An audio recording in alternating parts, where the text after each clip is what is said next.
Pertama-tama marilah kita panjatkan puji syukur kepada Tuhan Yang Maha Esa karena rahmatnya, ridhonya kita dapat berkumpul di tempat ini dalam acara kegiatan P4GN yang kita kolaborasi dengan IPWL.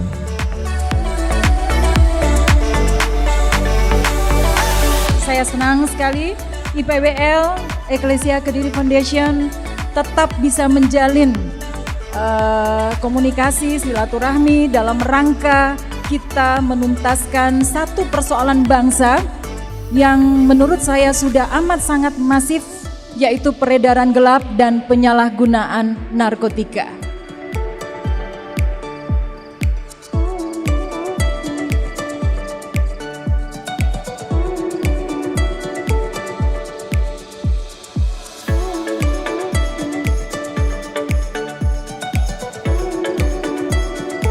Kalau kita berbicara tentang P4GN, kita tidak bisa hanya melihat dari sudut pandang kesehatan. Ya. Kenapa?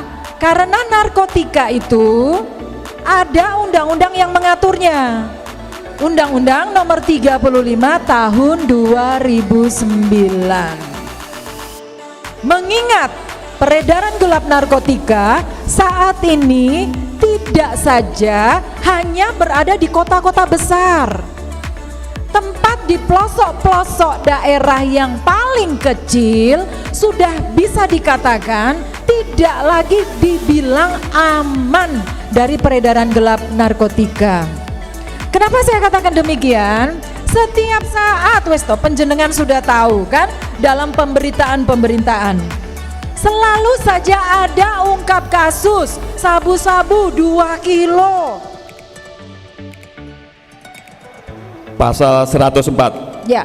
Masyarakat mempunyai kesempatan yang seluas-luasnya untuk berperan serta membantu pencegahan dan pemberantasan penyalahgunaan dan peredaran gelap narkotika dan prekurson narkotika. Ya. Berarti kalau saya bilang penjenengan punya andil di dalam pemberantasan narkotika, benar ya? Tidak perlu yang berbaju coklat saja kan? Tidak, bisa juga Pak, masyarakat bisa.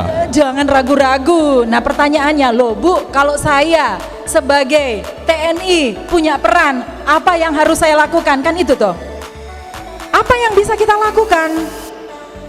Ketika penjenengan berhadapan dengan masyarakat yang terindikasi menyalahgunakan narkotika, terindikasinya gimana? Itu nanti tugasnya Mas Dokter yang akan menjelaskan.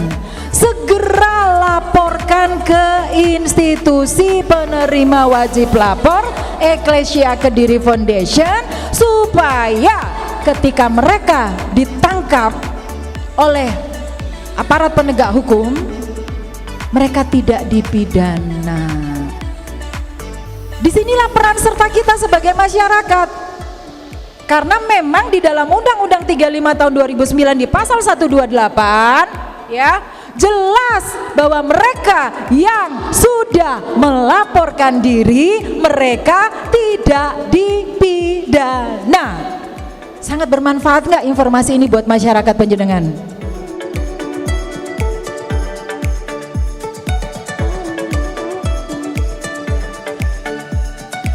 Ini penting untuk diingat, ini karena secara gambaran garis besar itu ada 3, stimulan, depresan, dan halusinogen. Next. Yang pertama adalah stimulan, yaitu merangsang kerja sistem saraf pusat, membuat lebih awas dan bersemangat. meningkatkan detak jantung dan suhu tubuh. Contohnya adalah nikotin, amfetamin itu sabu-sabu, ekstasi dan juga kokain. Next.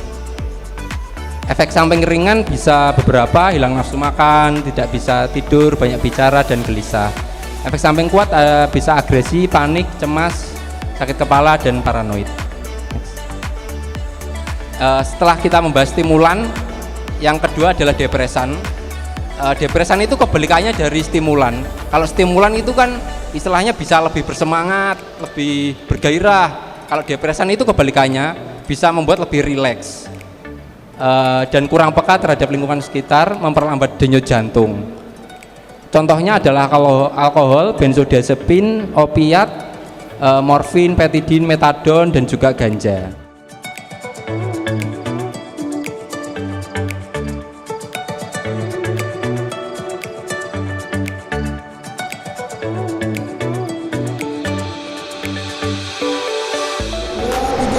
Iglesia Kediri Foundation